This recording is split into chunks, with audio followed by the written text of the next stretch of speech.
회사의 어떤 개인의 회사의 성격을 가지면서 업무적으로 이렇게 이제 되는 거는 그 전체 그룹 내에서 계라가 되는 거다. 이렇게 설명을 했고, 오늘은 이제 축소 전략부터 우리가 전략 부분을 하고, 조직 부분을 이제 조직화 부분을 좀 공부하는 걸로 해서 그 범위까지가 시험에 나옵니다. 그러니까 여러분들 잘 듣고 해 주시기를 바라요. 자, 축소 또는 스테빌리티 스트래티지입니다. 현상 유지 전략입니다.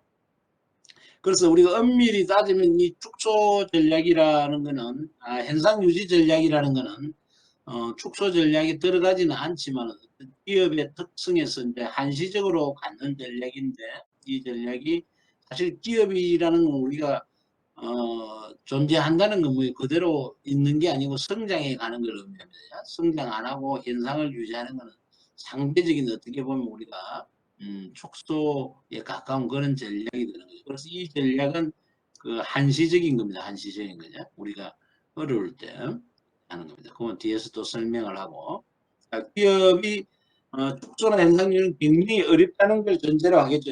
어렵기 때문에 우리가 생존을 위해서 조직의 구조를 바꾼다든지 또 프로세스를 바꾼다든지 아니면은 규모를 줄인다든지 인원을 줄이는 거 이런 것들을 우리가 축소 전략이라 그래야죠.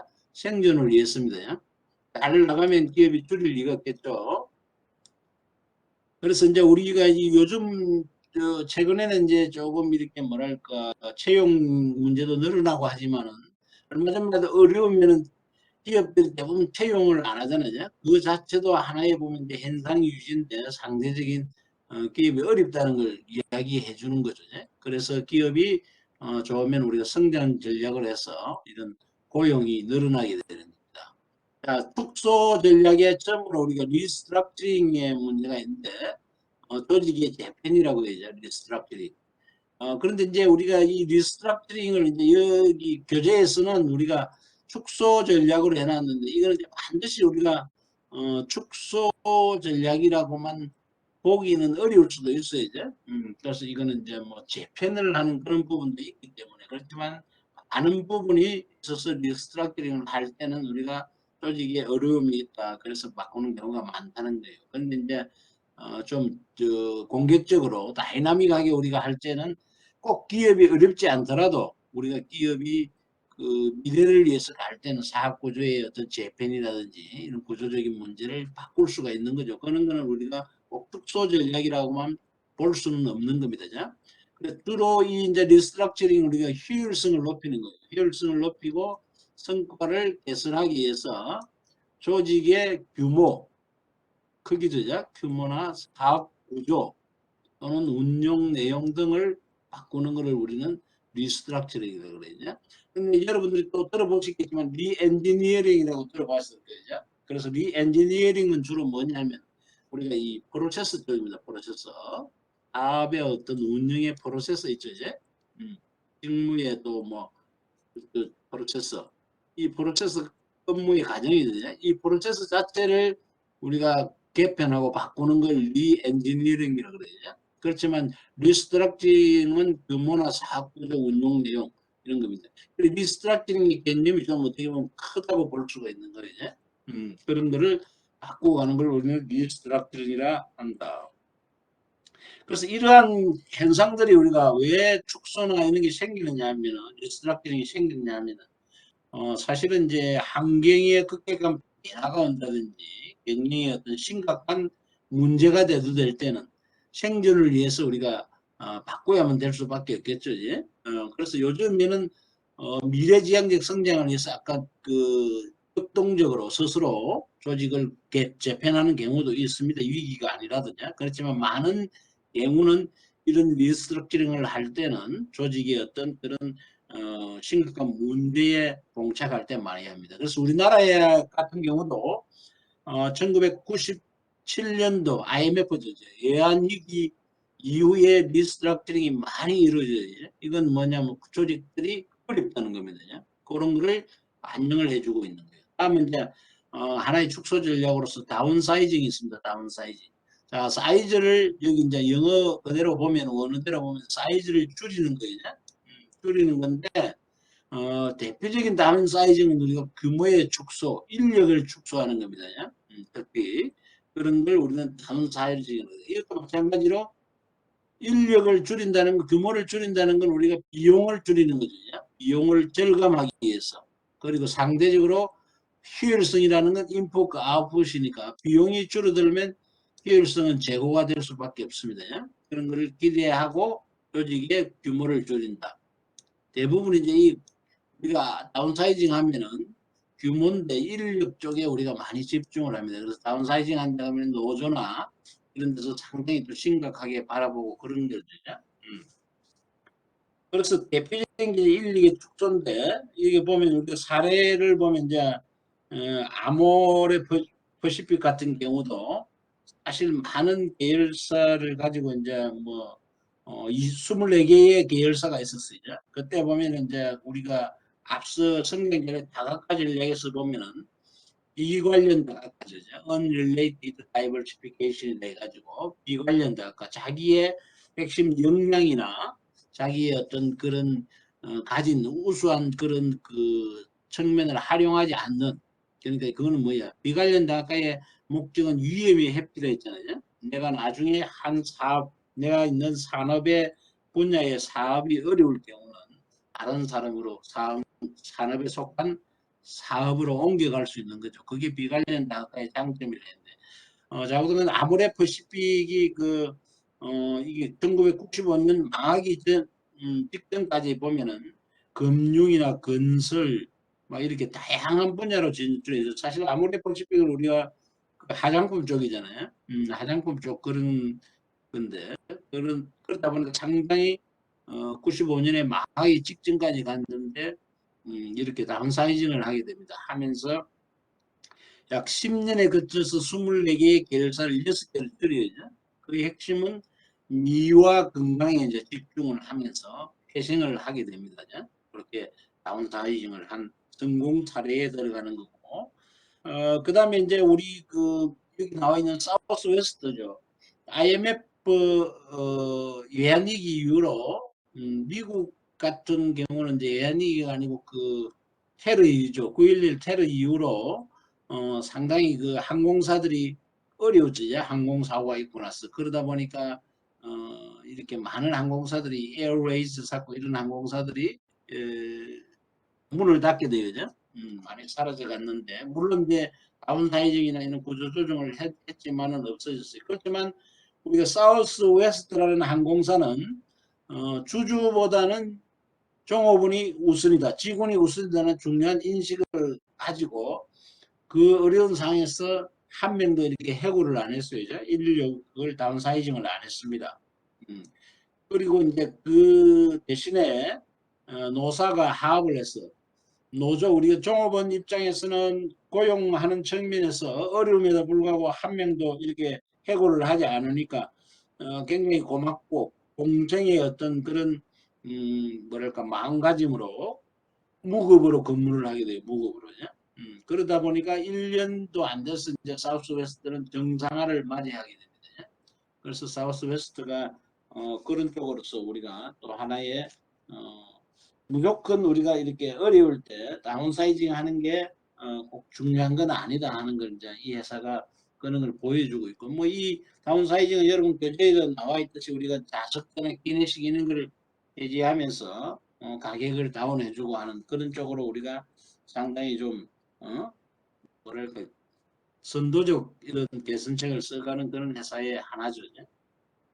그런데 우리가 연구를 해보니까 연구 결과에 의하면은 요 다운사이징에 대한 연구를 직원을 어떤 회사에서 약 10%를 감원을 하니까 그 후에 약 3년 뒤에 이직률이 한 15%로 올라가더라는 거예요. 그거는 무슨 말이냐? 자, 이직하는 사람의 자질을 보니까 우수한 인력이 다 빠져나가더라는 거예요. 그래서 우리가 다운사이징의 부분을 잘해야 되겠죠. 그래서 10%를 감원을 했는데 3년 뒤는 15%가 빠져나갔는데 우수한 사원들이 다 나가더라. 이건 뭐예요? 우수한 사원들이 보니까 우리 조직이 어려울 때 언제든지 잘릴 수 있구나. 이렇게 내보내고 하니까 내가 잘릴 수 있다는 위험을 느끼는 거죠. 그래서 처음부터 이제 자기들이 좋은데 탄탄하게 서로 갈아타는 거죠. 그래서 이직이 생겨나는 겁니다. 그런 점들을 봐서는 이 다운사이징이라는 게 한시적으로 조직을 회생시키는 데는 유리할지 모르지만은 장기적으로는 이런 부수 인력이 빠져나가는 이런 안 좋은 측면도 있기 때문에 신중하게 접근해야 되는 그런 부분이 되겠죠. 자, 다음은 축소 현상 유지 전략 중에서 우리가 영업이 양도입니다. 자, 다이베스티처죠. 영업이 양도는 뭐냐? 사업을 우리가 다른 사람에게 물려주는 거죠. 그래서 자기가 철수하는 겁니다. 그걸 다이베스티처 또는 다이베스트먼트라고 합니다. 철수인데 그게 우리가 스피노업 하는 게 있고 여러분들 이 용어를 들어봤는 게 모르겠는데 셀럽이 있어요. 셀럽은 매각하는 거죠. 팔아서 없애는 겁니다. 그게 바로 매각이 되는 거고 스피노업은 우리가 새로운 회사로 분사를 해준다 그래요. 우리말로 하면 분사한다 그래요. 분리해서 이렇게 기업을 회사 사자를 써서 분리해 내보낸다 이런 게 분사입니다. 스피노업이라 그래요. 스피노업을 해서 우리가 성공하는 기업들도 많이 있습니다. 그래서 요거는 매각하는 거고. 자, 이것도 마찬가지로 우리가 비용의 절감이죠. 절감과 효율성 개선이죠. 대부분의 우리가 축소나 이런 전략은 여기에 목적을 두고 있습니다. 그래서 핵심 사업에 집중할 목적으로 사업의 일부를 매각하는 게 됩니다. 그래서 여기 이제 보면 우리가 대표적으로 이제 그 이랜드 같은 경우 여성복 여기 나와 있죠. 이랜드 여성복 부분이 우리가 약 6개 정도의 여성복 부분을 이랜드가 이제 유지를 하다가 이 같은 경우는 이제 줄여서 이제 전부 다 동종업계에서 이렇게 매각을 했어요. 이것도 이제 이랜드 같은 경우 재무구조 개선을 위해서 이렇게 6개 운영을 하다가 사업 매각을 하게 되는 게 바로 자기들의 재무상 어렵기 때문에 그걸 매각을 했고, 자, 텍스 해마로 같은 경우는 우리가 이제 맘스터치죠, 맘스터치죠. 맘스터치 같은 경우도 17년 당시에 이제 실적 그 악화로 인해서 텍스 해마로가 스피노업을 하죠, 스피노업이죠. 독립시키는데 사업을 요 스피노업의 경우입니다. 요거는 이제 매각의 경우고, 스피노업을 했는데 사실 이제 오늘날 보면 우리가 맘스터치 같은 경우는 스피노업 됐는데 현재 기준으로 약 가맹점이 1,300개, 연매출이 약 3천억에 이르고 있어요. 그러면 이거는 스피노업 된 기업으로서 대표적으로 성공한 그런 기업에 들어갑니다. 영업이익만 해도 수백억이 되죠. 그래서 이런 거는 우리가 좀 성공한 기업이다. 사업에 어떤 이렇게 철수해서 이랜드나 해마로 이런 거는 성공한 거다. 또 이제 성공하지 못한 것도 있어요. 모토로라 같은 경우는 모토로라의 제주인데, 자, 2010년도에 모토로라는 스마트폰과 그 솔루션 네트워크로 사업을 분리를 합니다. 어려우니까 분리를 해서 2011년도에 모토로라를 매각을 하죠. 매각을 하는데 구글이 이제 이걸 사들이는데 13조에 사들여야죠. 그러다가 3년 후 2014년에 구글이 이게 3조 원에 약 10조 원을 날려먹고 3조 원의 레노버에게 매각합니다. 또 레노버도 이걸 사들이고 나서 그 사실 인원을 엄청나게 구조조정을 해서 약 2016년도에 500여 명만 이게 옛날에는 2만여 명이 근무하던 모토로라가 500여 명만 근무를 하게 되는 겁니다. 그런데 이제 모토로라 같은 경우는 이렇게 매각돼 가지고 사실은 구글이나 이렇게 레노버로 가면서 상당히 우리가 보면 좀 실패한 그런 현상이다 보면 되겠죠. 다음은 이제 스테빌리티 스트래티지인데 현상 유지 전략인데 이 전략은 뭐냐면 우리가 현재 새로운 사업으로 진출을 하려 그러니까 이렇게 좀 위험이 따르고 위험이 있고요. 현재로서는. 축소하면은 대부분의 노조나 내부 직원들이 반발이 많잖아요. 이런 것들을 고려해서 이런 문제가 생겨나지 않도록 하기 위해서 현재의 마켓이요 시장 점유율을 유지하는 정도로 영업 활동을 하라는 겁니다. 이거는 그러니까 단기성 전략이 되는 거죠. 우리가 이런 이제 그 좀 환경의 변화나 이런 어려운 시기가 끝나면 다시 이제 공격적 경영으로 성장 위주로 나가든지 그런 걸 하겠죠. 일단 한시적으로 우리가 이 현상을 유지하면서 위기를 벗어나려는 그런 전략이 되는 거죠. 음. 자, 다음은 이제 스트래티직 얼라이언스입니다. 경쟁력 강화 전략이에요. 전략적 제휴. 자, 스트래티직. 여러분들이 많은 이제 이야기를 들어봤을 거예요. 전략적 제휴. 또 이거는 이제 전략적 제휴라는 거는 사실은 우리가 2개 이상 기업에서 자기들의 필요에 의해서 서로의 이익을 추구하기 위해서 한시적으로 어떤 일정한 기간을 두고 그 안에 동반자 관계를 맺는 걸 말합니다. 그래서 이건 서로 간 이익 도모를 하기 위해서 그래요. 그래서 이런 이익 도모가 필요하면은 내하고 지금 현재 경쟁 관계에 있던 기업과도 스트래티지 얼라이언스를 하게 됩니다. 전략적 제휴를 해요. 그래서 우리가 이제 그걸 다른 말로 영화 제목처럼 적과의 동침이라고 이렇게 이야기도 합니다. 그래서 이제 우리 기업의 이익을 위해서는 내하고 경쟁사지만 한시적으로 필요할 때는 제휴를 맺게 된다는 거죠. 그게 우리가 전략적 대우입니다. 그래서 전략적 대우는 크게 우리가 우수한 품질의 제품이나 그다음에 그 부품 이런 것들을 원재료 이런 것들을 공급받기 위해서 공급 제휴를 하는 경우가 있겠죠. 또 하나는 뭐예요? 우리가 만들었던 제품이나 서비스를 또 이런 걸 공동 생산해서 판매하는 거 이런 거는 또 분배 제휴라고 그래야죠. 이런 것들이 많이 있습니다. 이게 이제 케이스로 우리가 보면 제2의 케이스로 우리가 항공업계 아시아나 항공사 같은 경우죠. 아시아나 항공 같은 경우 이제 예를 들고 있는데 스타 얼라이언스라 해서 이제 그런 회사로 해서 우리가 세계화 제휴를 맺고 있어요. 자, 항공업계는 제휴를 많이 맺고 있습니다. 그 원인이 어디냐면 우리가 항공사의 노선이 아시아나 같은 경우 있다 그러면 아시아나가 이게 전 세계의 노선을 다 가질 수는 없어요. 왜냐? 전 세계 노선을 우리가 우리나라의 그 본부를 두고 전 세계 노선을 가져서 이렇게 한국에서 나가면 당사가 일단 안 되는 거죠.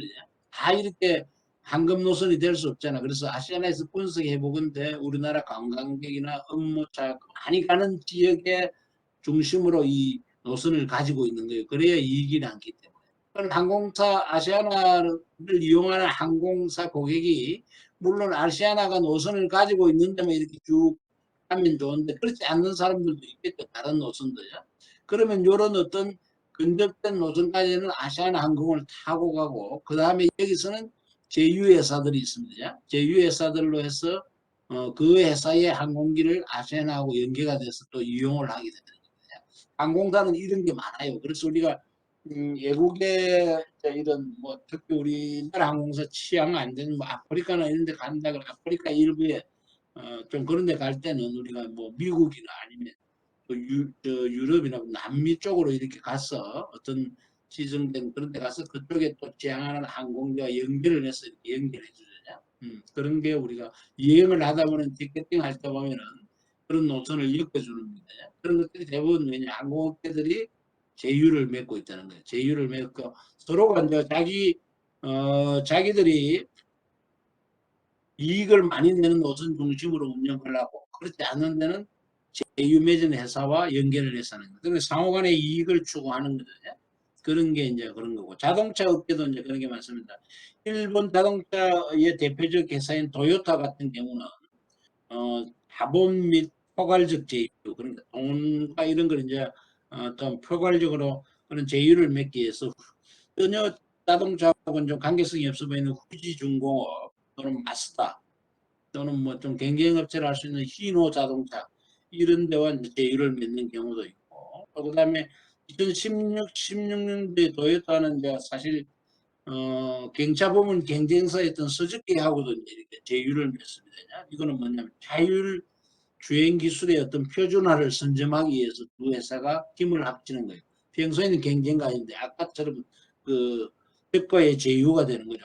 동침이 되는 거죠, 적과에. 그래서 어떤 특수한 목적을 위해서 한지적으로 맺는 겁니다. 유럽 같은 경우도 우리 대표 자동차 3사가 있죠. BMW하고 아우디, 그다음에 다임러 벤츠가 자동차 3사입니다.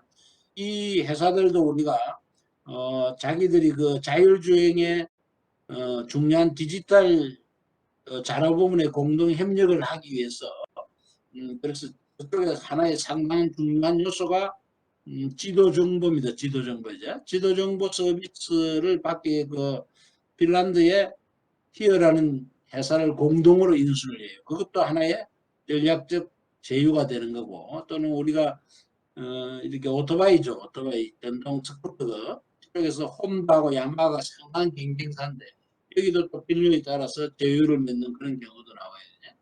그런 게 이제 우리가 한시적으로 서로 간에 이익을 도모하기 위해서 동반자 관계를 맺는 경우입니다. 근데 뭐 실패하는 사례도 있습니다. 실패하는 사례 같은 경우는 우리가 어떤 경우냐 하면은 폭스바겐 같은 경우죠.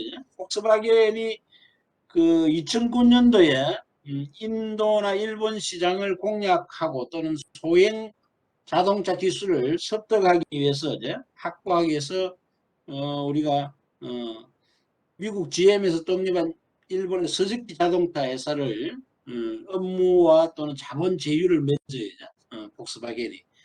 그런데 서로가 그 의도하는 목적이 좀 달랐던 거죠. 그래서 폭스바겐은 그 스즈키 지분을 19.9%까지 인수를 해서 최대 주주가 됩니다. 주주가 되니까 스즈키의 경영에 어떤 개입을 하게 되는 거죠. 하게 되니까 스즈키 입장에서는 왜 폭스바겐하고 제휴를 했냐 하면은 사실은 그 폭스바겐이 가지고 있는 친환경 기술을 확보하기 위해서 우리가 제휴를 했는데 이제 경영에 관여를 하고 하니까 서로의 이제 입장이 달라지는 거예요. 부담스러워하게 되는 거죠. 그러면서 이제 스즈키가 그런 친환경 기술을 하려면 엔진을 폭스바겐 걸 들어와야 되는데 오히려 그 피아트 걸 들어옵니다. 폭스바겐 엔진 대신에. 그러다 보니까 폭스바겐 입장에서는 굉장히 더 불쾌하겠죠. 그래서 이게 이제 국제 사법적 분쟁까지 가서 폭스바겐이 승소를 하지만은 그렇지만은 뭐 이득 없는 싸움이 되는 거죠. 결론적으로 이제 폭스바겐이 스즈키의 그 주식을 다 매각하고 이제 서로가 결별하게 되는 제후 공유를 이제 이렇게 되는 거고 서로 갈라쓰게 되는 겁니다. 그래서 이거는 한시적으로 우리가 서로의 이익을 위해서 하는 건데 꼭 성공한다고는 볼 수는 없지만은 제휴를 통해서 많은 그 이익을 서로가 자기 목적을 달성하는 경우가 많이 있습니다. 다음은 이제 이 비즈니스입니다. 자, 이 비즈니스는 우리 IT 기술이 이제 발달하면서 어떻게 하면 이런 IT 기술을 선점해서 잘 활용할 거가 하는 게 기업의 상당한 화두가 되겠죠. 경쟁상 우위를 점하기 위해 인터넷이나 이런 IT 정보 기술을 활용하는 전략을 우리 이 비즈니스 전략이라 해요. 자, B2B 같은 경우는 비즈니스 투 비즈니스죠. 기업 간 전자상거래입니다. 자, 옛날에 우리가 이제 이름들 많이 보면 지금 나라장터 여러분들 들어가 보면은 뭐 연구나 용역 모든 게 입찰이 나라장터를 공공기관은 다 통해야죠. 그래서 옛날에는 이런 게 우리가 입찰 같은 거 할 때 되면은 투기를 해서 이렇게 나가다 보니까 많은 사람들이 공지가 잘 안 되고 그러다 보니까 일부 업체만 들어와서 하는 경우도 있고 그런 게 이렇게 공시가 안 되다 보니까 또는 업무를 하는 사람들의 부조리나 복귀가 이제 솟아날 수 있는데 이런 게 이제 우리가 사실은 지금 이렇게 공개적으로 입찰을 해서 이런 IT 기술이 발달하다 보니까 인터넷에서 그러다 보니까 그런 부조리도 생겨나지 않고 또는 많은 관련 업체들이 입찰을 시도를 할 수가 있는 거예요. 그러면 경쟁도 세지다 보니까 입찰 가격도 내려갈 수가 있고 품질은 올라갈 수가 있겠죠. 좋은 업체를 뽑으니까. 그런 게 이게 이제 B2B 간에 우리가 인터넷을 활용해서 생겨나는 거고. 자, B2C는 비즈니스 투 커스터머입니다. 기업과 고객과의 전자상거래. 이거는 뭐 여러분들이 너무나도 잘 알겠죠. 지금 인터넷 구매를 하면은 우리가 중간상들이 많이 줄어들잖아, 중간상이. 그러니까 중간상의 마진이 없어지니까 이게 이제 고객에게로 많이 돌아가는 거죠. 그러다 보니까 고객은 저가에 이제 우리가 인수할 수, 이렇게 살 수 있는 이런 혜택을 보고 그 대신에 이제 이렇게 배송에 대한 이런 게 많이 커지죠. 커지는데 그래도 많은 저가로 살 수 있고 집에서 이렇게 바로 이렇게 물건을 받아볼 수 있고 이런 점들이 굉장히 더 유리해진 게 우리가 이런 IT 기술의 이야기다. 또 이제 이게 더 확대돼서 비즈니스 투 가버먼트에서 기업과 정부 간에도 이런 이제 대부분 IT 문화나 인터넷을 이용한 거래가 이루어지고 있는 거죠. 그런 요소들이 많이 이루어지고 있습니다. 그래서 이 비즈니스의 전략은 무궁무진하게 우리가 기업들이 향후에 더 갈 것이다. 가고 특히 이제 여러분들이 보면 이제 플랫폼 기업들 같은 경우 요즘에 뭐 문어발식 확장의 문제도 있지만 상당히 이제 이런 선정권에서 고객이나 또는 판매하는 업체들의 어떤 그런 걸 매몰시킨 다음에 그게 이제 비용 상승이나 이런 걸 가져오는 그런 게 많죠. 이제 우리가 처음에는 무료로 하다가 이제 일정한 이상의 고객이 이제 확보되면은 그때부터 유료화시키고 이런 게 있잖아요. 그럼 사람들이 이렇게 늘 사용하던 그런 습관이 있기 때문에 그걸 적정한 요금이 생기면 바꾸지 않고 사용하는 경향이 많아져요. 그래서 그런 우리가 플랫폼 기업들은 그런 걸 노리고 있는 거예요. 그래서 그런 것들 또 이제 여러분들이 한번 생각해 볼 수 있는 부분이 되겠죠. 자, 이 부분은 이제 우리가 그 앞서 이야기했듯이 이런 제휴나 이런 것들을 하기 위해서 이제 우리 알렌 컴퍼니, 썬밸리 컨퍼런스라는 게 있죠. 알렌 컴퍼니라는 회사가 미국의 투자은행입니다. 이 회사가 1983년도부터 매년 7월이 되면은요, 미국 그 아이다호 썬밸리에서 우리가 비공개로 해서 약 그 2, 300명의 정도 정보 기술이나 미디어 또는 금융, 경제계 또는 유명인사들을 이쪽에 초청해 우리나라 이제 삼성에서도 이제 이런 데 참여하고 이런 세계적으로 이제 그런 사람들을 초빙을 해서 이게서 이제 서로 간에 만나고 또 휴가도 이렇게 해서 즐기고 이런 자리를 마련해 주는 겁니다.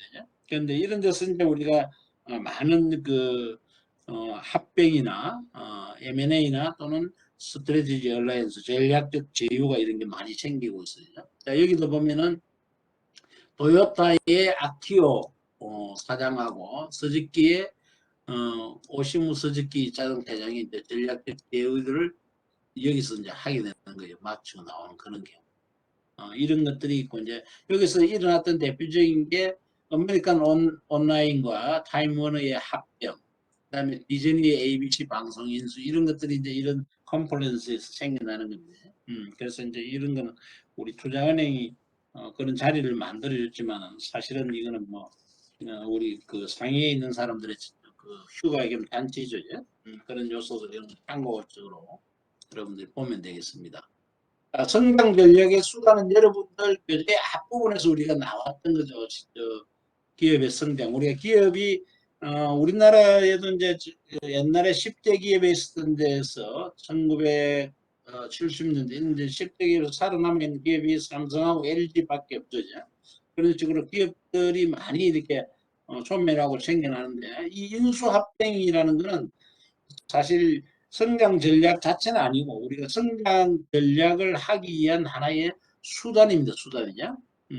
근데 또 이런 미묘한 관계가 있어요.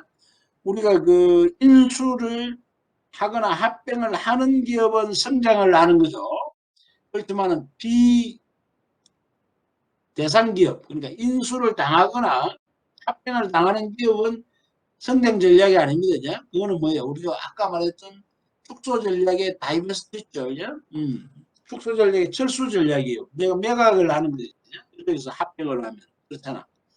그런 측면이고, 인수는 이제, 사실은 이제 매각은 아니더라도 경영권이나 지배권을 넘겨주는 부분이 되겠죠. 이제? 그런 부분이 됩니다. 그래서 이건 하나의 수단적인 측면이다 하는 걸 여러분 잘 알고. 그래서 인수합병은 우리가 M&A를 해서 merge and acquisition이라고 그러죠. 많은 이제 이런 게 이야기가 나왔죠. 이게 주로 이제 기업의 우리 성장을 보면은 내적으로 안에서 성장해 가는 게 있고 이제 이거는 외형적, 외적 성장의 주요 수단이 됩니다. 그래서 대부분 우리 기업이 아닌 외부의 기업을 사서 합치거나 하거나 또 아니면 외부 기업의 주식을 가져서 경영권을 갖거나 또는 그 다음에 또 자산을 가지고 이쪽에 이제 어떤 주식의 어떤 지배권을 갖거나 자산을 통한 경영권을 확보하거나 이런 게 우리가 주로 인수합병에서 이루어지는 겁니다. 그러니까 예적 성장을 하는 하나의 수단이 되겠죠. 그래서 여기서 이제 합병과 우리가 이제 인수가 나오는데 매수, 인수, 어쿠지션. 그런데 합병은 두 개 이상의 기업이 하나로 합쳐지는 거죠. 단일 기업이 되는 거죠. 두 개의 객체로 있던 기업이 합쳐지는 거예요. 하나로. 이게 합병이라 그러고. 매수는 이렇게 기업의 성격을 그대로 가지고 있어요. 그러면 A라는 기업과 B라는 기업이 그대로 존재를 합니다. 존재를 하지만은 A라는 기업이 B 기업의 어떤 주식을 또는 자산을 취득해서 이쪽에 지배권이나 경영권을 가지려고 하는 거예요. 그걸 우리는 매수, 인수라 그래요. 어쿠지션. 자, 인수 합병을 이제 하는 방법은 우리가 그게 기업의 합병에 있어서는 특히 두 가지 방법이 있는데 복수회사가 합하여 법률적으로 하나가 되는 것도 그랬죠. 강력한 건데 흡수합병과 신설합병이 있어요. 흡수합병은 뭐예요? A 회사가 그대로 존재하면서 B 회사를 흡수해버리는 거죠. 흡수해서 A 회사의 이름으로 이제 들어가 버리는 거죠. 소멸되는 거죠. B는 없어지는 거고요. 그렇지만 A 회사는 남아있는 겁니다. 이 회사가 남아서 B 회사에 나오는 영업활동, 자산, 재물을 다 인계받는 거예요. 그걸 우리는 흡수합병이라고 그래요. 그러면 신설합병은 뭐겠어요? 자, A도 없어지고 B도 없어지는 겁니다. 없어지면서 C라는 새로운 회사를 만드는 겁니다. 이게 신설합병이 돼요. 그러면 C라는 회사는 A 회사와 B 회사가 가졌던 부채나 이런 뭐 자산 이런 것들을 다 인수를 받게 되겠죠. 그게 우리가 신설합병이 되는 겁니다. 흡수합병과 신설합병의 차이는 그렇게 되는 겁니다.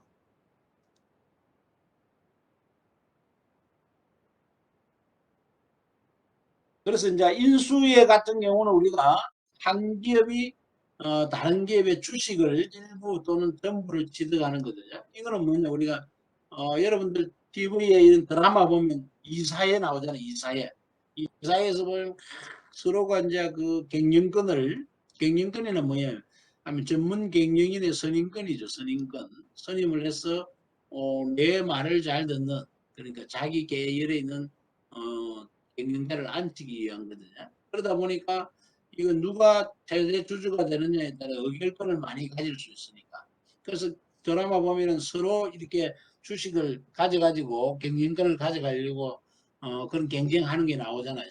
그게 바로 이 주식의 취득법이에요. 이런 게 이제 해서 경영권이나 이런 지배권을 가지고 자산도 마찬가지입니다. 자산은 상대 기업의 일부만을 인수하지만 이것도 하나의 경영인의 지배권을 갖기 위한 그런 요소죠. 인수의 인수합병에 우리가 효과는 뭐냐면은 대부분 시너지 효과와 두 가지가 있는데 하나는 대부분 시너지 효과를 이제 누리는 거죠. 사실은 내가 왜냐면은 A라는 기업이 B라는 기업을 내가 흡수합병하든 신설합병하든 C를 신설합병하든 자고난 또는 뭐 경영권을 가지고 하든 간에 A라는 기업이 B라는 기업을 합병을 한다는 것은 인수합병을 한다는 건 뭐예요? 이 기업이 가진 걸 통해서 내가 뭔가를 얻기 위해서 하는 거죠. 얻기 위해서죠. 그 얻는 게 바로 시너지 효과입니다. 내가 가진 역량과 B가 가진 역량을 잘했을 때 서로가 윈윈 할 수 있는 그런 효과, 제3의 효과를 가져올 수 있는 거죠. 예를 들면 이제 A라는 기업이 B를 있는데 B가 가진 브랜드 네임이라든지 그다음에 판매망이라든지 또는 제품의 믹스라든지 이런 부분들을 잘 이제 B가 가진 걸 활용을 하니까 오히려 솔직히 A 기업에서는 더 큰 이익을 매출 수익의 증대 효과를 가져오더라는 거예요. 그런 걸 위해서 인수합병을 하죠. 그러니까 아무 목적 없이 그냥 하는 게 없죠. 그리고 우리가 특히 글로벌화 되면서 외국이나 새로운 데로 진출하기 위해서는 처음부터 우리 기업이 바로 가기는 부담이 있죠. 문화적인 특성도 있고 여러 가지 준비에 그런 게 있을 때는 그 어려움이 있을 때는 우리가 이런 이제 대부분 인수합병을 통해서 하는 거예요. 그래서 이런 것도 이제 우리나라 같은 경우도 사실은 이게 IMF 이후에 인수합병이 많이 일어납니다. 일어나고 그게 이제 많이 문호가 개방이 돼요. 그전에는 우리가 이제 우리나라 같은 경우에는 공개적으로 상대 기업의 주식을 약 그 10% 이상 이렇게 주식을 매수를 하면 사면은 정권관리위원회에 우리가 허락을 받아야 했어요. 그래서 뭐냐 이건 기업을 뭐랄까 나쁜 말로 강탈하는 걸로 이렇게 가져가기 위해서 하는 거다 해서 허락을 받았는데 그러다 보니까 인수합병이 이게 활성화가 안 되거든요. 그래서 IMF 이외에 이런 기업들의 그런 어떤 전체적인 산업 차원에서 조정이나 이런 측면에서 그런 걸 열어줍니다. 안 하고 또 그다음에 우리가 외국계 자본이 들어서 할 수 있게끔 또 길을 열어줘야죠. 그게 이제 우리가 뭐야 그 사모펀드나 이런 걸 해서 우리가 기업 사냥을 하게 하는 거죠. 하고 적대적 대면에 이런 것도 가능하게 다 열어줍니다. 그래서 많이 이루어지는 거죠. 그런 거죠. 그래서 이런 게 이제 하는 측면에서는 우리가 인수합병의 효과는 시너지 효과인데 매출의 증대를 또 가져오는 거다. 그래서 우리나라에서도 그렇게 해서 지금 그런 게 많이 이루어지고 있죠. 그다음에 특히 이런 그 효과들을 보면 이제 여기 보면 나는 구글이나 페이스북 이런 데 이제 애플 다 IT 기업이죠. 이런 데서 많은 그 우리가 뭐냐면은 인수합병을 해서 성공 실패 사례가 있지만 많은 인수합병을 하게 되는데 특히 우리가 IT 기업에서 보면은 조그만 기업에서 핵심 기술을 가지고 새로운 기술을 가지고 등장하잖아요. 등장하면은 뭐요? 대부분 이 큰 기업에서 인수해 버리잖아. 인수하면은 이 IT 기업에서는 뭐예요? 내가 가진 역량의 이 새로운 기술이나 이런 것들을 접목을 하면 바로 이 시너지 효과가 나오는 거예요. 매출 수익의 증대 효과가 바로 나타나는 거죠. 그런 점을 노리고 하고 이런 이제 어떤 핵심 기술 개발 업체는 아주 뭐 수백억, 뭐 수천억 또는 몇 조에 이렇게 팔고 자기들은 또 새로운 이제 그런 걸 개발하려고 노력하고 이런 걸 여러분들이 IT 업종에서 많이 보잖아요. 그런 게 바로 대표적인 이런 시너지 효과예요. 내가 가진 데 새로운 이 기술을 접목하면 효과가 크게 나니까. 그래서 매출의 수익의 증대를 가져오는 거예요. 그다음 비용의 절감. 비용의 절감은 뭐겠어요? 이 A 기업이 B 기업이 가진 어떤 인프라나 이런 걸 활용할 수가 있는 거고 또 B 기업이 상당히 도산 위기에 몰려 어려울 때는 A 기업이 인수함으로써 A 기업은 세금의 감면의 혜택을 또 볼 수가 있어요. 그런 게 이제 볼 수가 있고 그 다음에 또 B가 가진 자원을 공동으로 사용함으로써 규모의 경기 효과도 누릴 수가 있거든요.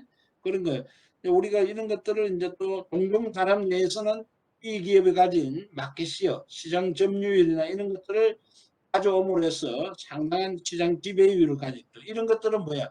결론적으로 기업 자체가 규모의 경제로 갈 수 있는 크게.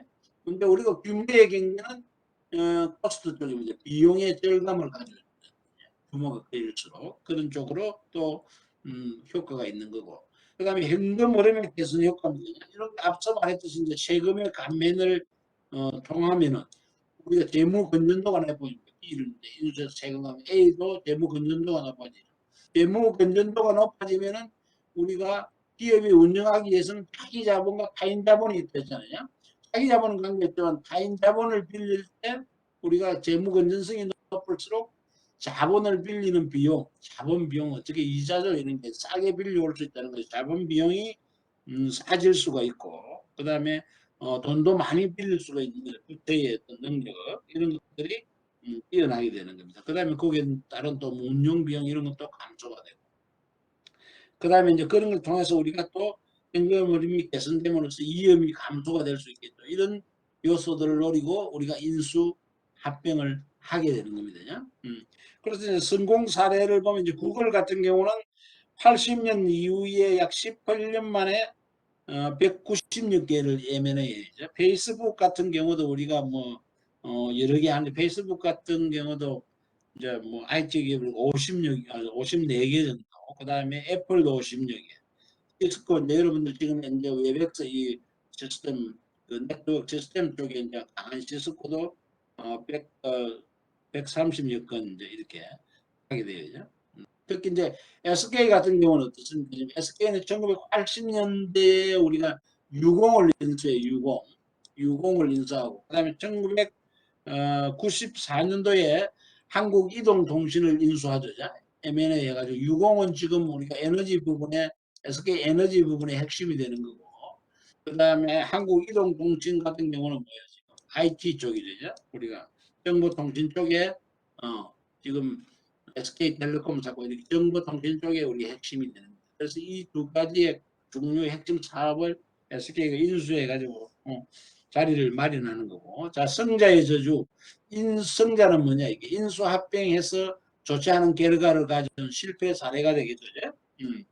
다임러가 대표적으로 클라이슬러를 1998년도에 인수합병합니다.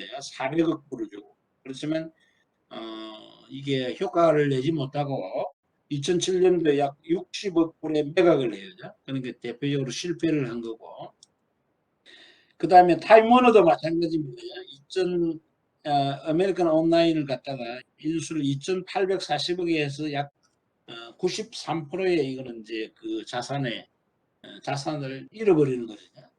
가치가 떨어져 버립니다. 그 다음에 우리 금호 아시아나 같은 경우도 2006년에는 대우건설, 또 2008년에는 대한통운을 인수해가지고 했지만은 이제 인수할 당시는 이제 이 계열사에서 우리가 약 10조 5천억의 자산을 가진 회사로서 재계 한 14에서 9위로 성장을 하지만은 이면에 이제 부채가 약 8조 4천억에서 인수를 하면서 23조 4천억으로 증대를 해요.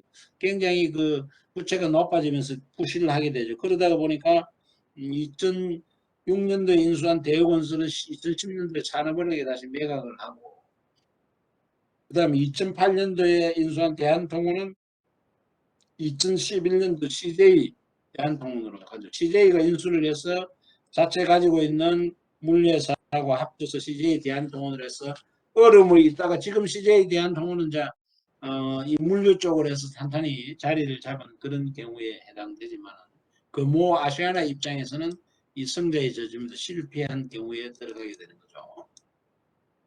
자, 이렇게 해서 우리가 전략의 어떤 성장, 그다음에 축소 전략, 그다음에 우리가 수단에 대해서 알아봤습니다. 다음은 이제 전략의 실제에 대해서 알아보고, 이제 여기서 여러분들 제가 지난주에 그 개인 과제를 내줬는데 공지사항을 읽어보셨으면 알겠지만은 그 과제 제출 기간이 14일 어제까지가 아니고 연장을 했죠. 일요일까지, 일요일 12시까지. 그거는 왜냐하면은 여러분들이 이제 지금 오늘 배우는 수학 분석에 대해서 학습을 제가 이야기를 했지만 안 됐기 때문에 조금 기간을 줘서 여러분들이 거기에 대해서 반영을 할 수 있도록 하고, 이미 또 제출한 사람도 수정을 해서 추가 제출을 해도 됩니다. 이제 일요일까지니까. 그래서 여러분들이 그걸 제가 반영할 수 있게끔 해서 기간을 연장을 한 겁니다. 그렇게 참고하시기를 바라요. 자, 전략의 실체에 대해서 알아보도록 하겠습니다. 자, 전략의 실체에서 우리가 전략 수립상에 우리가 고려해야 될 요소, 경쟁 우위를 위해 고려해야 할 변수들은 어떻게 굉장히 많겠죠. 예?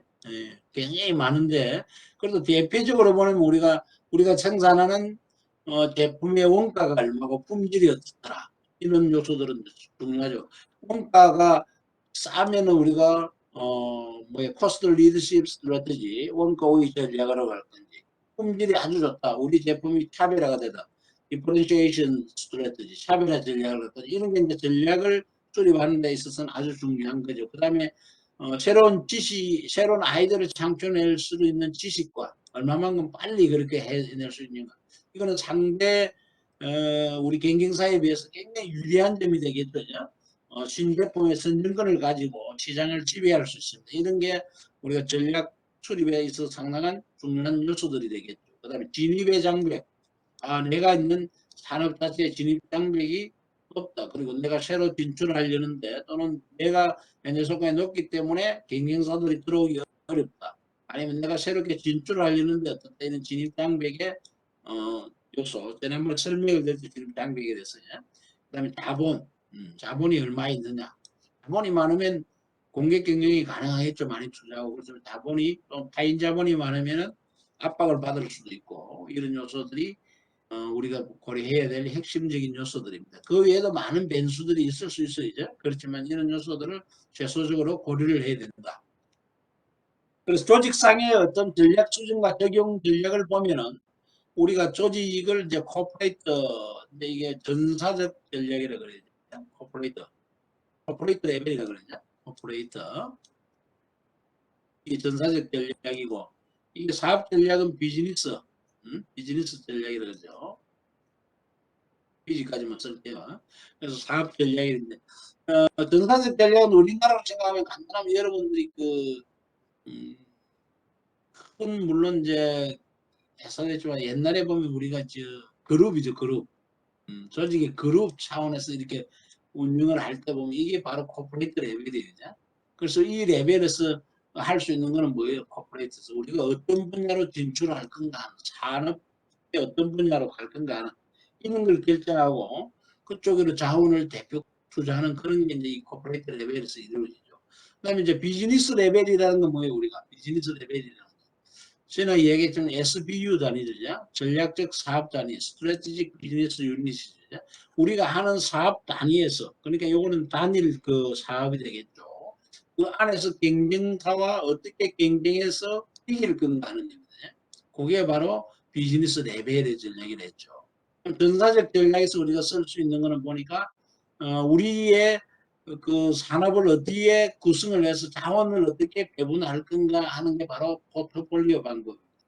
우리의 산업에서 우리 사업을 어떤 쪽에 집중을 해서 둘 건가, 우리 사업을 어디로 어떻게 가져가고 이 안에서 자원을 어떻게 잘 배분해서 운영할 건가를 결정하는 게 포트폴리오 방식입니다. 이 안에는 크게 우리가 보스턴 컨설팅 그룹에서 만드는 매트릭스, BCG 매트릭스가 있고, 그 다음에 맥켄지 매트릭스라고 하는데, GE가 제너럴 일렉트릭에서 맥켄지에게 의뢰를 해서 만드는 GE 사업심사법, 이 두 가지 방법이 우리가 있습니다. 그래서 이 두 가지 방법을 알고, 여러분들이 이제 물론 뭐 장하게 나오겠지만 원론 차원에서 생각하고, 그다음에 점진적 조정법, 인크리멘탈리즘인데, 이거는 뭐냐면 현재 있는 데서 이렇게 과격한 성장이 아니고 조금씩 조금씩 우리가 개선이라 그러죠. 일본은 카이젠처럼 조금씩 이렇게 꺼내가는 점진적 조정입니다. 그 다음에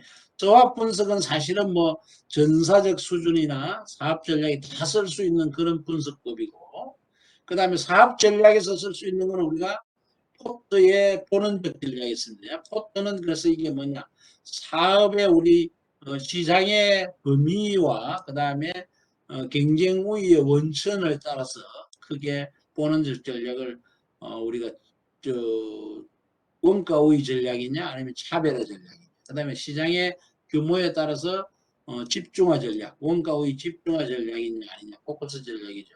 그 다음에 PLC, Product Life Cycle 방법이 있어요. 제품의 수명주기. 제품 자체가 우리가 하나의 이건 역동성을 이야기하는 거예요. 제품이 그냥 있는 게 살아 움직인다는 거죠. 그래서 제점 도입기부터 성장하고 성숙하고 그다음에 쇠퇴해 간다.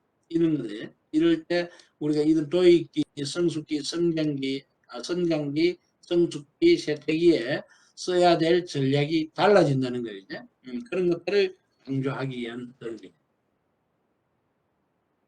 자, 그러면 제일 먼저 우리가 BCG 매트릭스를 한번, 이 그림은 여러분들이 경영학 공부할 때 많이 봤을 거예요. 그래서 BCG, 보스턴 컨설팅 그룹이죠. 보스턴 컨설팅 그룹은 1900, 그러니까 63년도에 설립이 됐죠. 브루스 앤더슨이 설립을 해가지고 이 사람이 최초의 전략 개념을 도입한 사람입니다. 근데 우리나라는 1994년에 한국의 지사가 지금도 한 100여 명이 근무하고 있는 걸로 보스턴 컨설팅 그룹을 이야기하는 유명한 그 회사죠, 이제. 그래서 여기서 이제 분석의 단위가 SBU입니다. 사업의 단위입니다. 요거는 뭐냐, 코퍼레이트 레벨인데 하나의 사업 단위를 가지고 분석한 게 우리가 BCG 매트릭스예요. 그래서 이건 여러 개의 SBU를 가지고 동시에 하는 게 아니고 하나를 가지고 했다는 게 BCG 매트릭스의 어떻게 보면 분점이 될 수가 있습니다. 그래서 크게 이 BCG 매트릭스는 뭐냐, 두 화이트 매트릭스의 두 가지 축을 주는데, 하나는 시장의 성장률입니다. 마켓 그 글로스죠.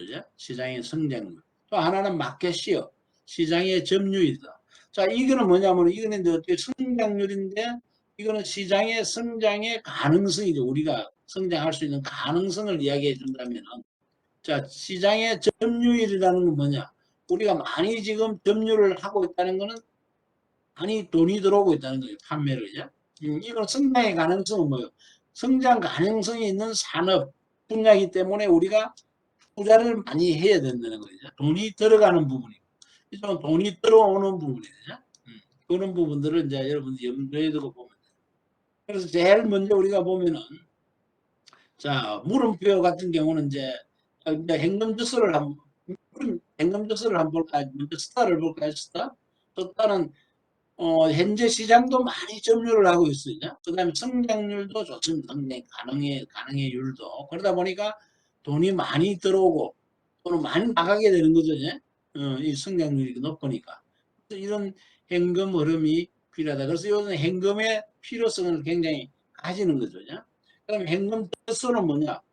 성장률은 낮다. 그러니까 우리가 돈이 이 산업에서 있어봤자 이제 성장률이 없으니까 투자를 많이 안 하는 거죠. 돈의 지출은 적은데 상대적으로 집의 섬유율이 높으니까 현금은 많이 들어오더라. 그럼 어떻게 하면 우리가 이 현금 저수에 들어온 현금 돈을 가지고 우리가 말하는 여기 성장률이 높지만은 점유율이 낮다. 그래서 돈은 많이 안 들어오지만은 이 뭐야 지출이 많죠. 그러면 우리가 현금 저수의 돈을 우리 단일 그 SUV 단위 분석할 때 어떻게 하면 이 자본을 이렇게 물음표나 또는 따로 가게 해서 이 산업을 성장시키면서 점유율도 높일 건가 하는 그런 거죠. 현금 저수를. 그래서 이 사이클이 계속 순환이 되게끔 해주는 게 BCG 매트릭스의 특징이죠. 그래서 이걸 잘해야 된다는 거죠, 기업이. 그러기 위해서 하나의 사업 단위에서 하는 건데, 단지 우리가 성장률도 낮더라.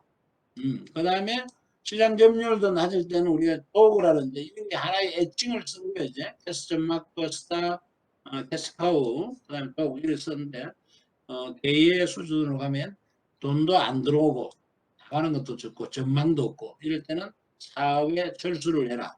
이런 거죠. 그래서 그 이야기를 이제 해주고 있는 겁니다. 그래서 그 내용을 보면은 실질적으로 스타에서는 앞서 얘기했던 높은 시장 성장률 점유율에다가 그래서 우리가 효과적으로 큰 시장에 침투해 있기 때문에 많은 수익을 내고 있죠. 현금 유입이 많고 또는 성장률을 해서 성장 가능한데 투자를 하고 있는 유출도 많다. 거의 비슷하다는 거죠.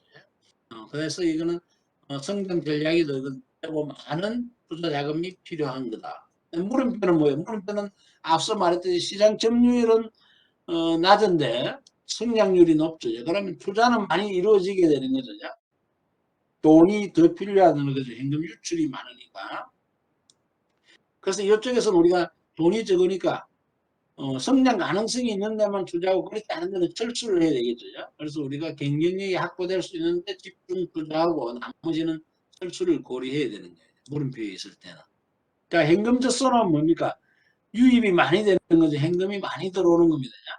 그럴 때는 우리가 현상을 그대로 유지하거나 아니면은 자금을 이쪽 물음표나 벨로 돌려서 자꾸 순환을 할 수 있게끔 해주는 게 대응 전략이 되겠죠. 자, 걔는 뭐냐? 아까처럼 철수해야 된다죠.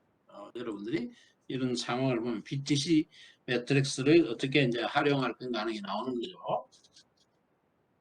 요거는 이제 우리가 이제 대표적으로 이제 그 유모차 같은 경우 BCG 매트릭스에서 우리가 사실 이제 유모차 같은 경우는 우리나라에는 이제 출산율 저하로 인해가 상당히 떨어졌어요. 이제.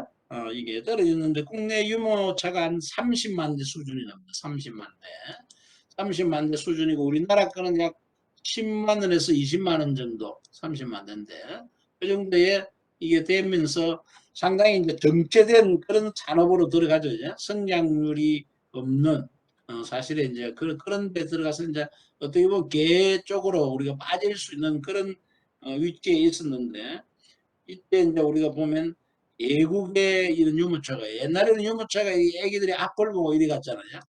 근데 이제는 애들이 반대로 이렇게 엄마를 쳐다보고 가도 멀미도 안 하고 좋은 게 나오고 이게 이제 개발되고 이게 엄청나게 팔리죠. 그리고 외국계 이런 교모차가 들어오면서 우리나라 10배, 100만 원에서 200만 원 정도, 10배 이상의 이제 이런 뭐 10배죠. 그 정도 약 금액을 받는 게 나옵니다. 나오면서 이게 우리나라가 또 비싼 거 좋아하잖아요. 엄청나게 팔려나가요.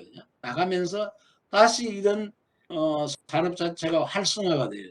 그 다시 이렇게 되면서 이게 어, 스타 쪽으로 올라가는 거죠. 이거는 뭐냐면 우리가 특수한 사례죠. 이제. 어떤 산업 자체가 아니고 제품 자체의 어떤 특수한 변화가 오므로 해가지고 다시 산업이 성장하는 이런 거고. 우리가 이제 냉장고 같은 경우도 보통 한 10년 쓰면은 그 10년 정도 쓰는데 대부분 냉장고가 이제 10년 정도니까 정체가 되는 거죠. 정체가 되는데 그런 걸 또 팔기 위해서 우리가 냉장고에서 기능형 냉장고들을 많이 만들어내요. 그래서 그렇게 해가지고 다시 그 냉장고 산업을 활성화시키는 그런 경우가 이제 하나의 우리 BCG에서 특수한 케이스로서 이렇게 나오는 그런 부분들입니다.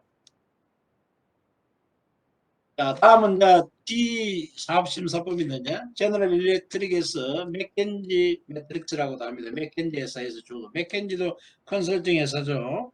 그래서 맥켄지 매트릭스라고 하는데 이거는 이제 우리가 앞서 사업 단위를 SEPU 한 개 단위로 해서 우리가 BCG 매트릭스가 했다면 여기는 다양한 단위 여러 개의 단위를 동시에 우리가 할 수 있다는 게 장점이 되겠어요.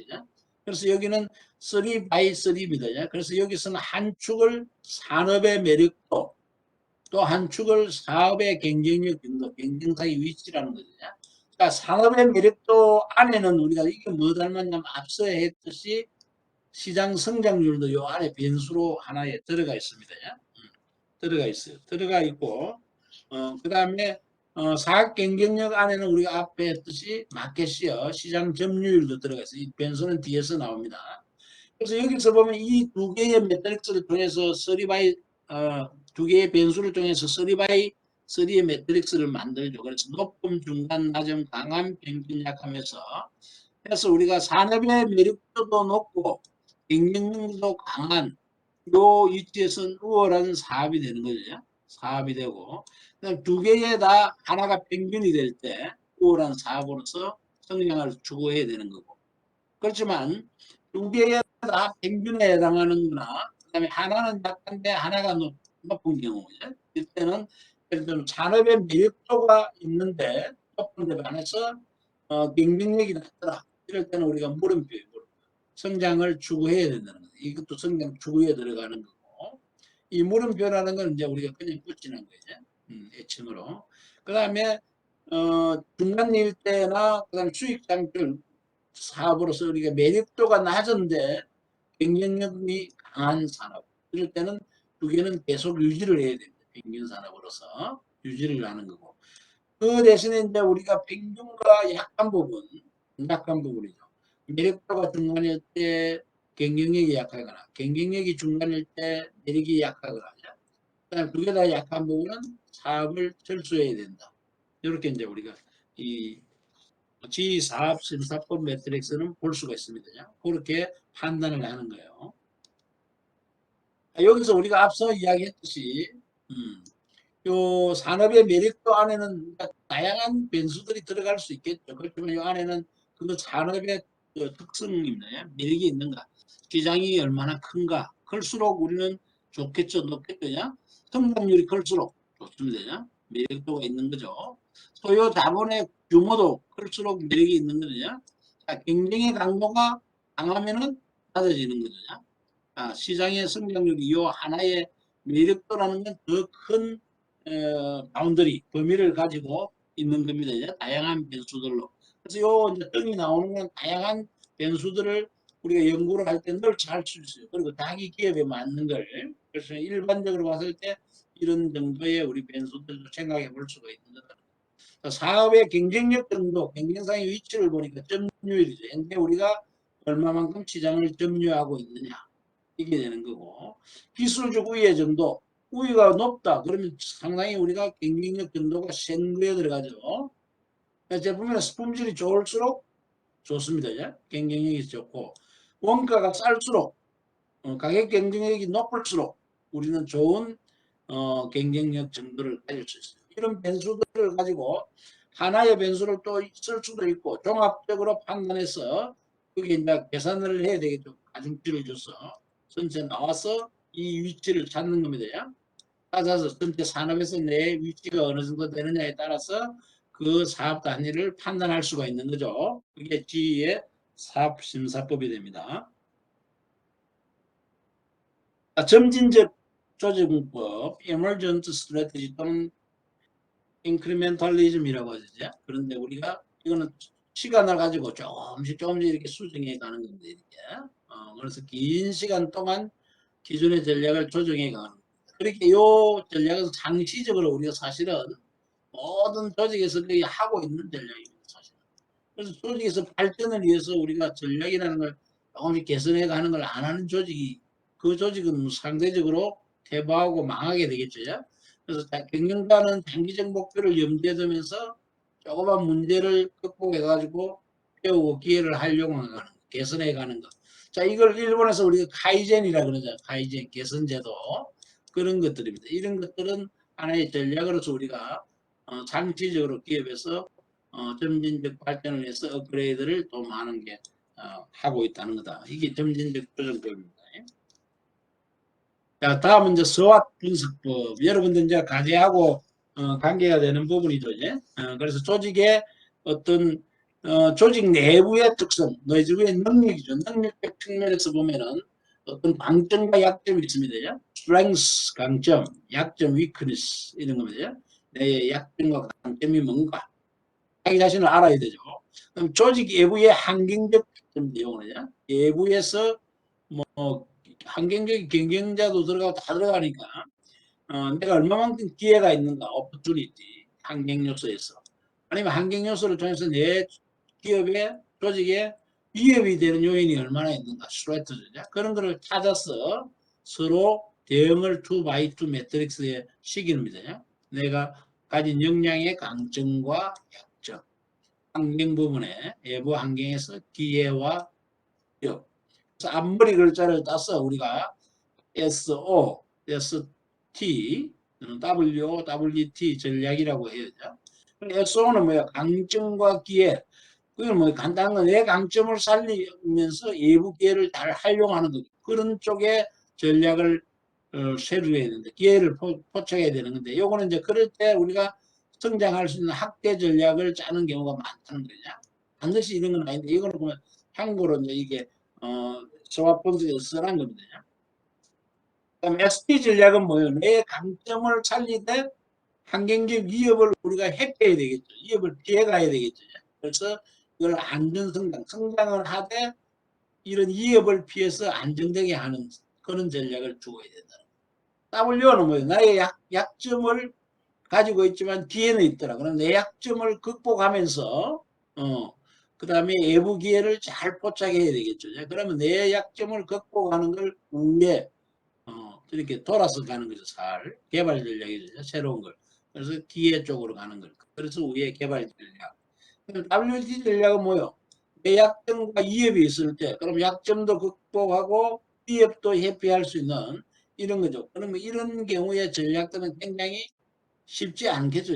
환경, 내 영향도 안 되고 환경도 안 따라줄 때는 가능하면 우리가 축소나 철수 전략을 고려해라. 그래서 여러분인데 과제를 내준 부분에서도 여러분들이 이제 그런 걸 수립하면서 이런 부분의 전략들로 나올 때 이런 부분들은 가능하면 자기가 버려야 되는 거예요. 나중에 내가 내 강점도 없고 어떤 주변의 조건 환경에서도 이렇게 안 될 때는 내가 가기는 갈 수는 있겠지만 힘들죠. 힘든데 실패의 확률이 크다는 거죠. 그런 거 하고 그 다음에 여기서 제가 중요한 부분은 뭐라 그랬어요. 여기 나왔던 우리 강점의 요소와 이게 나오는 기회의 요소를 열거해 주는 게 아니라 내가 보니까 내 입장에서 보니까 뭐 기회의 요소 보니까 내가 뭐 그 회계사 되려 하는데 공인회계사의 어떤 지원율이 많이 떨어졌더라. 이런 거 기회잖아요. 이해가 뭐요? 이게 이제 선발하는 인원이 대폭 줄더라. 이런 거는 이협 요인이 되는 거죠. 이협 요소. 그 다음에 강점은 뭐예요? 나는 뭐 이제 CPA에 집중해서 뭐 이제 공부를 하는데 어떤 점에 내가 그쪽 공부를 하는데 수리적인 능력이 뛰어나더라. 또 나는 그런데 어떤 뭐가 있더라. 이런 게 강점 요소잖아. 그럼 나의 강점 요소와 이런 기회 요소, 이런 요소를 두 개를 믹스 해가지고 놓고 이렇게 두 개를 놓고 봤을 때 이 두 개를 결합시켜주는 어떤 전략을 채우는 게 좋은 건가 하는 걸 찾아내는 거죠. 그게 바로 SO 전략이 되는 겁니다. 그래서 이 SO 전략을 잘 찾아내야 되고 여러분들이 마찬가지로 이 전략을 잘 찾아내야 되는데 전략을 안 찾아내고 이제 여기서 나오는 요소만 이렇게 열거해 놔면은 그거는 전략이 아니고 그거는 우리가 환경 팩터와 내 영양 팩터를 열거해 놓은 거죠. 그럼 이 환경 팩터와 영양 팩터를 잘 섞어서 내가 이런 것들을 활용하고 그다음에 이런 것들을 또는 강점과 외부 환경을 잘 이용할 수 있는 그런 전략은 뭐가 될 건가 하는 걸 생각합니다. 그게 가장 핵심이고 또 그게 여러분들의 가장 신경을 써야 될 그런 부분이에요. 자기 삶에서. 그래서 내 삶에서 내가 가장 중요하게 생각하는 강한 나의 요소는 뭐고 어떤 기회가 좋더라. 우리 내 환경이나 이럴 때. 그럼 나는 어떤 쪽으로 강화해서 가야 되겠다. 이런 거를 찾아내는 거죠. 그래서 요 찾아내는 전략을 찾아내는 게 키포인트가 되는 겁니다. 그렇지 않고 열거만 하면은 과제 점수가 잘 나갈 수 없겠죠. 그래서 여러분들이 이 부분에 대해서는 조금 고민을 했어야 돼요. 자기가 잘 돌아보고 생각을 해야 됩니다. 그래서 그런 거를 망라할 수 있는 그런 전략이 나와야 되고 그다음 그 전략이 나온 다음에 이 전략을 그러면 어떻게 달성해 갈 건가 실천할 건가가 바로 전략 실천 과제가 나오는 거예요. 이걸 하기 위해서 어떤 과제가 이런 과제를 해야 되겠다. 또 뭐 이걸 하기 위해서 이런 과제를 해야 되겠다. 이거야 뭐 10개도 나올 수 있고 1개도 나올 수도 있고 2개도 나올 수 있고 그거는 자기가 판단하는 전략도 마찬가지입니다. 자기가 봐서 다 나올 수도 있고 안 나올 한 가지만 나올 수도 있고 또는 뭐 내 어떤 강점이 없고 강점이 별로 없는데 기업 요소만 있더라. 그러면 이게는 안 나오겠죠. 이 전략은요. 그런 요소들. 자기가 그런 걸 잘 판단을 해서 어느 정도 잘 이렇게 만들어내야 된다. 그 부분에 과제니까 여러분들이 잘 생각을 해서 하시고. 자 여기서 보면 이제 우리가 기회하고 이런 팩터들을 줘놨어요. 이제 한복과 강점은 보면은 제조기술에 우리 요거는 기업 차원이죠. 여러분들 차원에서는 또 다르겠죠. 조금 소규모적이고 또는 세부적 요소들이 들어갈 겁니다. 그걸 가지고 여러분들이 한번 생각해 보는 거예요. 자기 삶도 한번 생각해 보고 그다음에 우리가 미션에서 비전을 해서 이 전략 수립의 단계와 그다음에 이렇게 전략을 도출하는 이것도 한번 생각해 보는 거예요. 그렇게 학습의 두 가지 목적을 가지고 있으니까 여러분들이 잘 하면 되겠죠. 그래서 강점해 보니까 제조기술이 위에 있더라. 강하죠. 노동자, 숙련된 노동자 아주 좋습니다. 점유율이 높더라. 고객의 브랜드에 대한 충성심이 높다. 다 이렇게 강점이 되는 거죠. 응? 자, 기회를 보니까 지금 경제 상황이 좋더라. 기업에서는 굉장히 좋죠. 기회죠. 새로운 또 기술이 나오더라. 기회입니다. 시장이 계속 성장되더라. 커지더라. 파이가 좋은 거죠. 상대적으로 경쟁자들은 약해지더라. 너희들이 기회잖아요. 이런 요소. 위에 보면은 자원이 없어지고 있더라. 약하죠. 자원이 없어진다는 원자재 값이 오른다는 겁니다. 너희들은 그러면 이협이 되는 거죠. 규제가 생겨나더라. 이것도 이협이 되죠. 소비자가 기호가 변하면서 우리 제품을 권리할 가능성이 증가하더라. 위협이 되죠. 대체제가 등장하더라. 그럼 우리 제품이 상대적으로 밀릴 가능성이 있기 때문에 이것도 경쟁자가 생긴다니까 위협이 되죠. 약점은 뭐예요? 솔직히 보니까 관리자가 너무 무능하더라. 시설도 낮고 기술도 떨어져가 있고 많은 사람들이 이직하더라. 사기도 낮더라. 이런 것들은 다 약점에 들어가가지고 문화가 보니까 또 뭐 콩가루 문화더라. 이런 것들 이런 것들이 다 약점입니다. 그래서 그런 거를 섞어서 우리가 어떤 전략을 만들어낼 건가 하는 거죠. 그래서 이런 우리가 팩터들 환경 요인의 팩터와 기업 내부적인 거 또 여러분들 가해서는 개인 본인의 역량 측면에서 팩터는 엄청나게 많을 겁니다. 그래서 그 부분에서 자기가 중요한 것들을 잘 선정해서 해나가면 되겠죠. 자, 혹시 서학 분석에 대해서 질문 있는 사람, 여러분 과제하고 관계되니까. 여기에 대해 질문 있는 분 있나요? 질문? 그래서 여러분들이 이렇게 말이지, 온라인 강의를 하니까 상당히 질문이나 이런 거 하고 답변하기가 서로 어려운 것 같아요.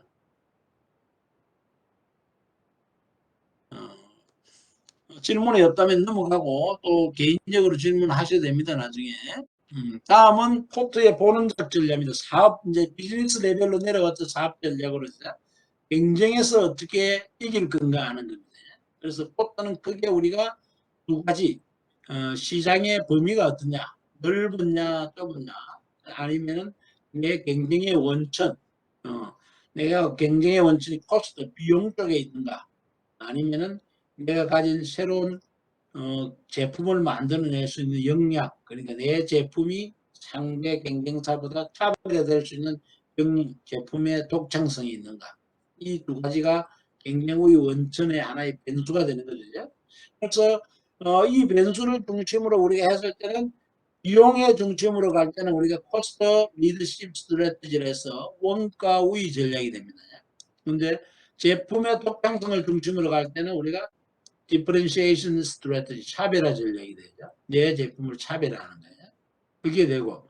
그런데 이제 시장 범위가 넓을 때는 이렇게 원가 우위 차별화 전략을 쓰는데 시장이 조그만할 때 이 시장의 범위는 우리가 이제 전에 인구 동작적 변수들 봤죠. 그래서 우리가 뭐 연령에 따라서 나눈다든지 아니면 수입, 소득의 그 정도에 따라 나눈다든지 주거 지역에 따라 나눈다 이런 것들을 통해서 우리가 시장을 좁게 해서 나눌 수가 있어요. 그렇게 좁게 나누어지면 거기에 따라서 20대에는 우리가 너무 그 색다른 걸 좋아하더라. 그럼 차별화 중심 집중화 전략이 맞겠다. 이렇게 들어가는 거고. 그런데 이제 50대 정도 되니까 뭐 이렇게 기능에 되게 차별화보다는 돈을 조금 적게 들어가는 원가 중심이 좋겠더라. 하는 게 바로 집중화 전략에 들어가겠죠. 물론 사람에 따라 다르겠지만 이런 게 대표적으로 우리가 휴대폰 시장도 보면 그렇잖아. 젊은 사람들은 새로운 기능이나 이런 데서 새로운 차별화에 많이 하고 나이 든 사람은 비용 절감 쪽에 많이 들어가는 그런 게 바로 차별화 전략입니다. 연령에 따라서 그런 것들을 우리가 볼 수가 있는 거죠. 그래서 그런 것들을 어, 포트가 이제 그게 시장의 범위와 경쟁의 원천에 따라서 나눈 거예요. 자, 그래서 먼저 차별화 전략을 보면은 경쟁사와 다른 독창적인 제품을 공급함으로써 경쟁의 우위를 확보하는 전략입니다. 이제 여기서 보면 우리가 왓챠 같은 경우는 이제 영화 이렇게 자기가 좋아하는 선호하는 영화를 이제 하는 거죠. 대부분 이게 그 인터넷 그 우리가 말하는 뭐지 이제 왓챠는 2012년에 창업을 해가지고 했는데 이거 네이버나 이런 그 CJB 같은 큰 이런 업체들 또는 그런 그 업체들하고 대부분 경쟁하면 인터넷에서 우리가 이기기가 어렵죠.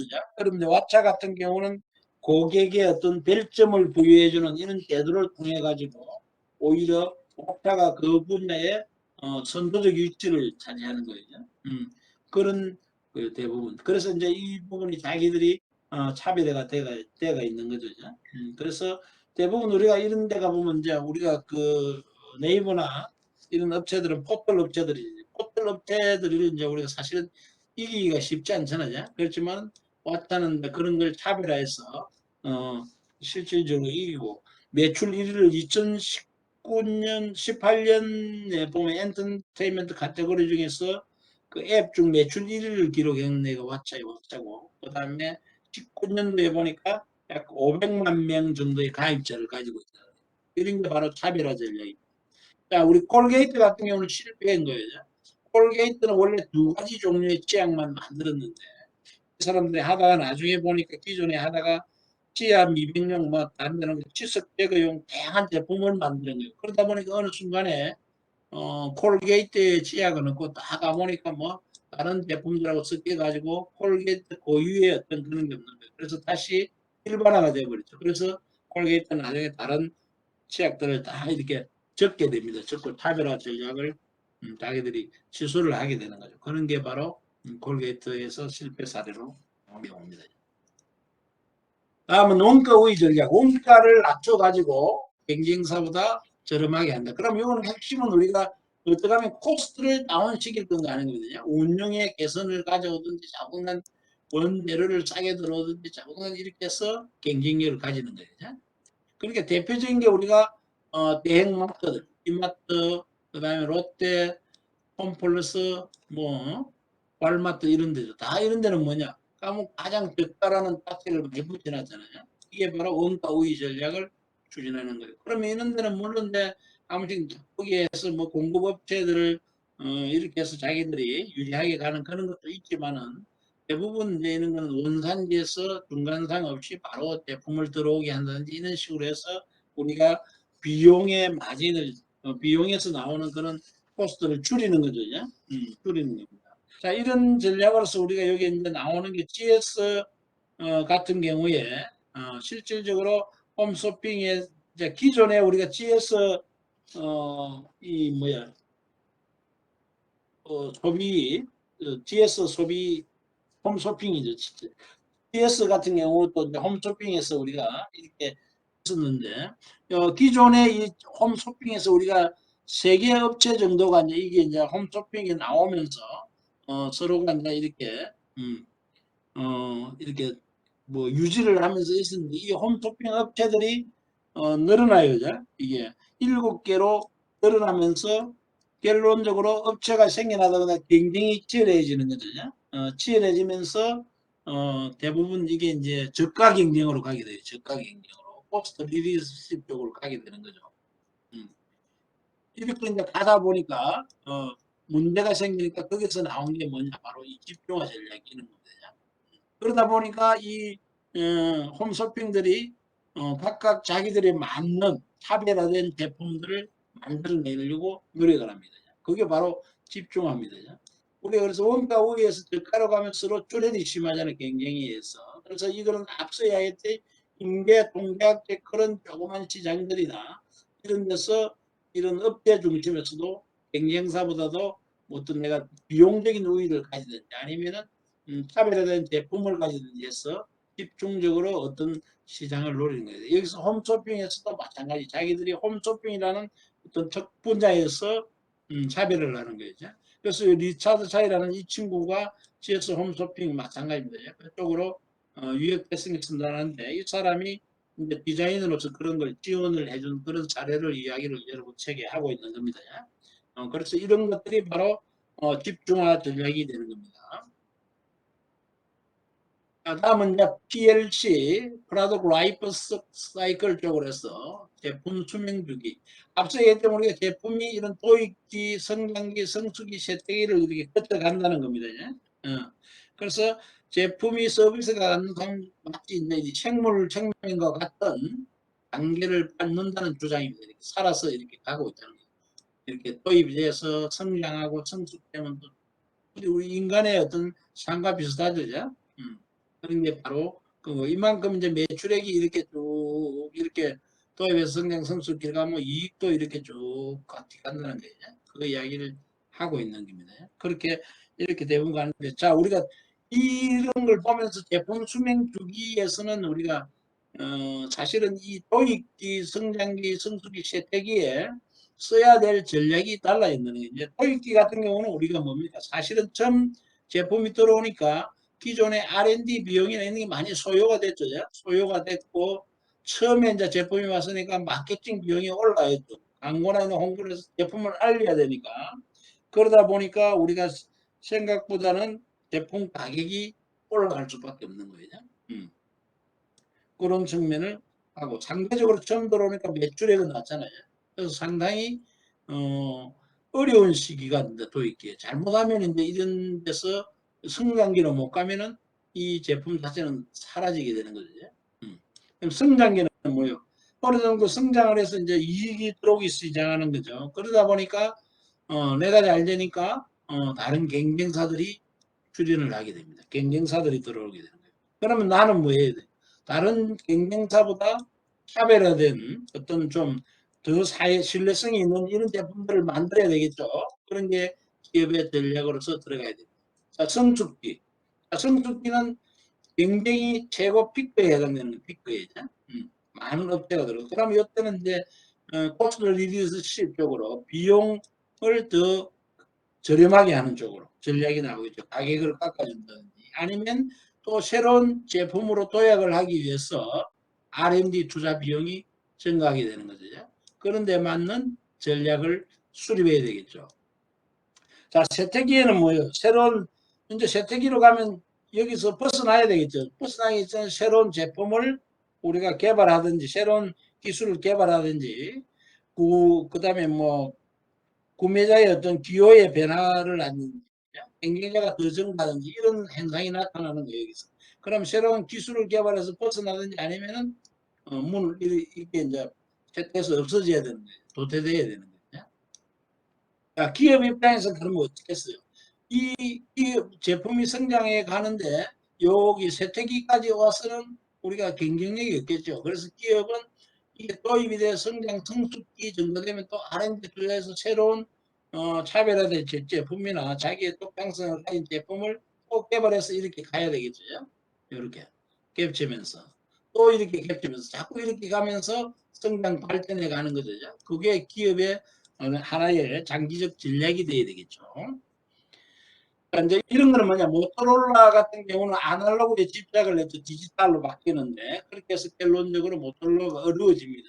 그럼 이 모토로라는 기술의 이제 발전에 대해서 우리가 자기가 못 가다 보니까 이런 세태기로 가고 맥콜이라는 이런 보리음료도 마찬가지였죠. 그 다음에 CRT의 모니터들도 이렇게 대부분 이런 과정을 거쳐가고 전구 같은 경우는 아예 세태대가 없어졌잖아요. 지금 전구는 생산 자체를 못하게 하죠. 자, 휴대전화 같은 경우는 이 주기가 굉장히 짧아요. 그런 점들이 있을 수가 있다.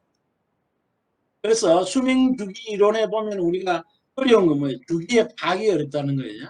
어디가 도입기인지, 이게 뭐야? 도입기고, 처음에, 그 다음에 어디부터 성숙기인지, 그 다음에 어디부터 성장기인지, 재택인지, 이런 걸 판단하기가 어렵고, 그 다음에 이 주기 자체가 짧은지, 아니면 이게 아주 긴지, 이런 게 판단이 안 된다는 거죠.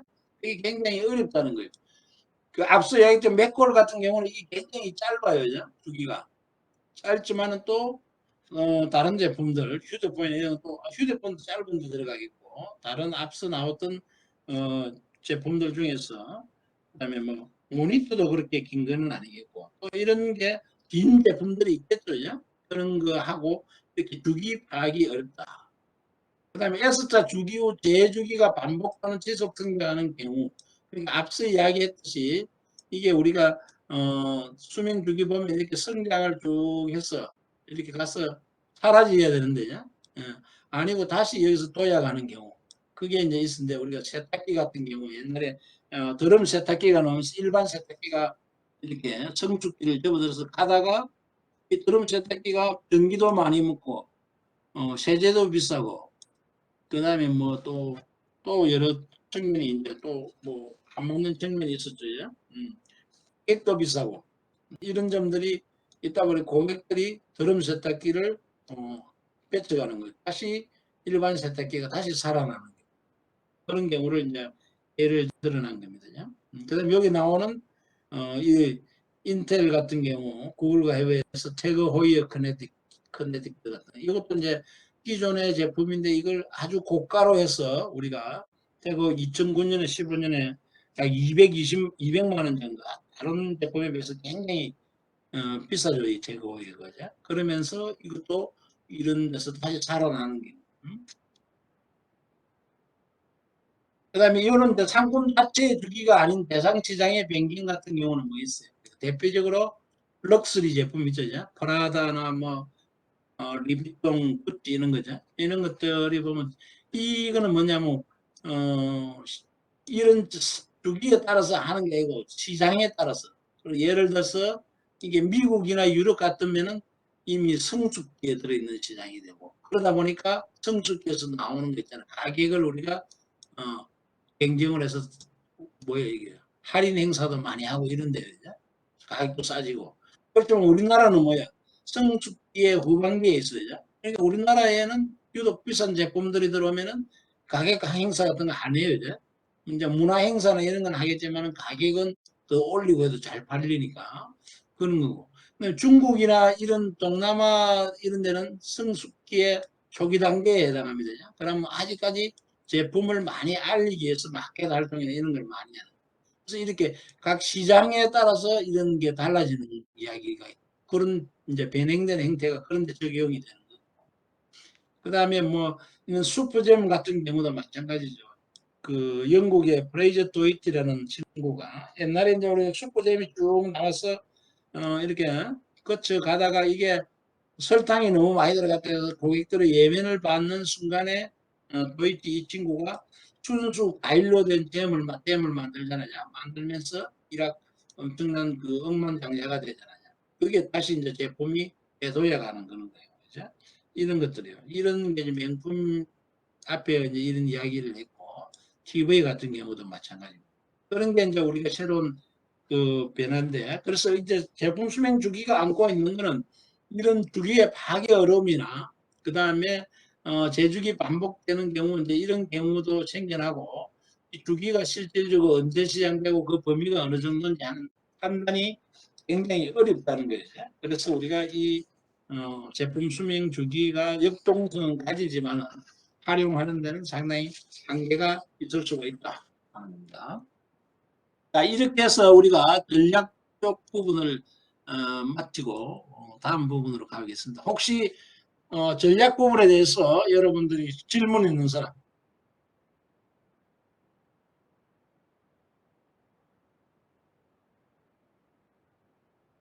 전략 부분 질문 없어요?